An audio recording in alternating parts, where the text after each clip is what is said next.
हज़रत अबूज़र गफ़ारी रज़ी अल्लाह अन्हा का ताल्लुक़ अरब के मशहूर कबीले बनो गफ़ार से था।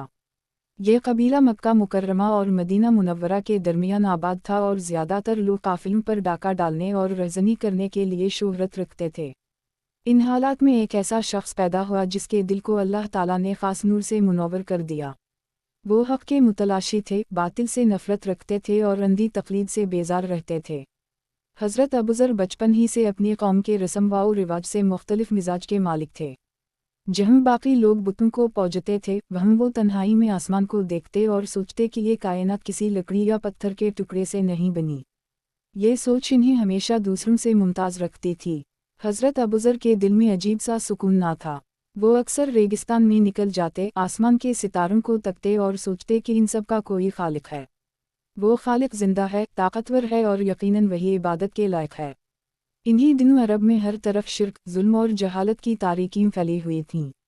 लेकिन अलिफ बे वाओ ज़ालरे के दिल में रोशनी की एक किरण हमेशा मौजूद रही। वो दिल ही दिल में कहते कि एक दिन ज़रूर कोई शख्स आएगा जो हमें इन अंधेरों से निकालेगा। जब अल्लाह ताला ने हज़रत मोहम्मद सल्लल्लाहु अलैहि वसल्लम को नबुव्वत के शर्फ से नवाजा तो ये ख़बर मक्का मुकर्रमा से आहिस्ता आहिस्ता इर्द गिर्द के कबाइल में फैलने लगी। कबीला गफ़ार तक भी ये बात पहुंची कि एक आदमी कुरैश में खड़ा हुआ है जो कहता है कि अल्लाह एक है और मोहम्मद सल्लल्लाहु अलैहि वसल्लम इसके रसूल हैं। ये खबर सुनते ही हज़रत अबूज़र के दिल में एक तरफ जाग उठी। वो सोचने लगे कि शायद ये वही आवाज़ है जिसकी इन्हीं बरसों से तलाश थी। हज़रत अबूज़र ने अपने भाई 19 को मक्का भेजा और कहा कि जाकर उस शख्स के बारे में मालूम करके आओ।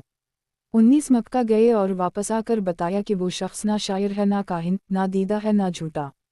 वो बड़े अच्छे इखलाक वाला इंसान है और ये कहता है कि बुत परस्ती छोड़ दो और सिर्फ़ एक अल्लाह की इबादत करो। ये सुनते ही अबूज़र ने कहा कि मुझे सुकून नहीं मिलता जब तक मैं खुद ना देखूं। चुनांचे वो खुद मक्का मुअज़्ज़मा की तरफ रवाना हुए। मक्का पहुंचकर इन्होंने काबा का तवाफ़ किया और लोगों से खामोशी से पूछने लगे कि वो शख्स कहाँ है। 3 दिन तक वो वहीं ठहरे और आखिरकार हज़रत अली करम अल्लाह वजह से मुलाकात हुई। हज़रत अली ने पूछा कि तुम यहाँ क्यों आए हो। अलिफ बे वाओ ज़ालरे ने कहा कि मैं इस शख्स से मिलना चाहता हूँ जो नबी होने का दावा करता है। ऐन लामिया ने कहा कि मैं आपको उसके पास ले चलता हूँ, लेकिन एहतियात ज़रूरी है क्योंकि कुरैश दुश्मनी पर तले हुए हैं। रात के वक्त हज़रत ऐन लामिया अलिफ बे वाओ ज़ालरे को हुज़ूर सल्लल्लाहु अलैहि वसल्लम के पास ले गए। ये वो लम्हा था जिसने हज़रत अबूज़र की ज़िंदगी बदल दी।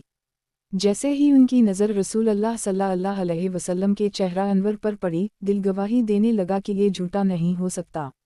वो करीब बैठे, कुरान की आयत सुनी और फ़ौरन कलिमा पढ़कर इस्लाम कबूल कर लिया।